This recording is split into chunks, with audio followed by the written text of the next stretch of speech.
আসলে অসাধারণ। কখনো ভাবতেও পারি নাই যে এভাবে পেয়ে যাব। হঠাৎ করে গতকালকে আমি সিদ্ধান্ত নেই যে আজকে আমি বিপিএল এর ম্যাচ দেখতে যাব। সেক্ষেত্রে আমি অফিসিয়াল যে ওয়েবসাইটটা আছে ওখান থেকে আমি টিকিট ক্রয় করি। তো আজকে যথাসময়ে আমি আসার চেষ্টা করি, তারপর একটু দেরি হয়ে যায়। তো যখন ওটা দেখাচ্ছিল আমি তো নিজের চোখেই বিশ্বাস করতে পারতেছিলাম না যে এটা কি করে সম্ভব। মানে কখনো এরকম জীবনে লটারিতে সাধারণত পাই নাই, এসেই এভাবে পেয়ে যাবো। তো খেলা দেখতে এসে এটা অসাধারণ, আসলে এটা ভাষায় প্রকাশ করার মতো নয়। এটা একটা অসাধারণ। আমরা এর আগেও দেখেছি যে টিকিট কাটতে যে মানুষ অনেক হ্যাসেল হয়েছে, লাইনে দাঁড়াতে হয়েছে।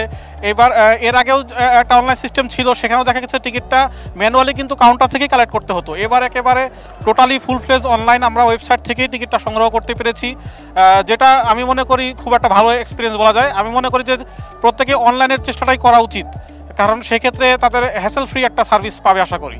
আমি বলতে চাই যে আসলে আমরা এদিক ওদিকে দৌড়াদৌড়ি না করে অনলাইনের টিকিট সংগ্রহটা যেহেতু আপনার হাতের মুঠোয়, আপনি মোবাইল বা আপনার ল্যাপটপ থেকেই কালেক্ট করতে পারেন, আশা করি অনলাইনে টিকিট কাটার চেষ্টা করবেন। এটা তো বরাবরই অসাধারণ। আমি প্রতিবারই অন্তত একদিন বা 2 দিন ম্যাচ দেখার চেষ্টা করি, তার অংশ হিসেবে এবার সুযোগ পেয়ে গেছি, দেখতে এসেছি।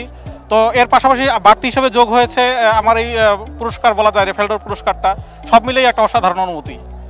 হ্যাঁ, নিঃসন্দেহে ট্রান্সপারেন্ট, কারণ আমি এই লটারির যখন আমি নাম্বারটা ম্যাচ করেছে তখন আমি সংশ্লিষ্ট অফিসারদের সঙ্গে যোগাযোগ করার পর তাদের পর্যাপ্ত সহযোগিতা পেয়েছি এবং সব কিছুই ঠিকঠাক ছিল।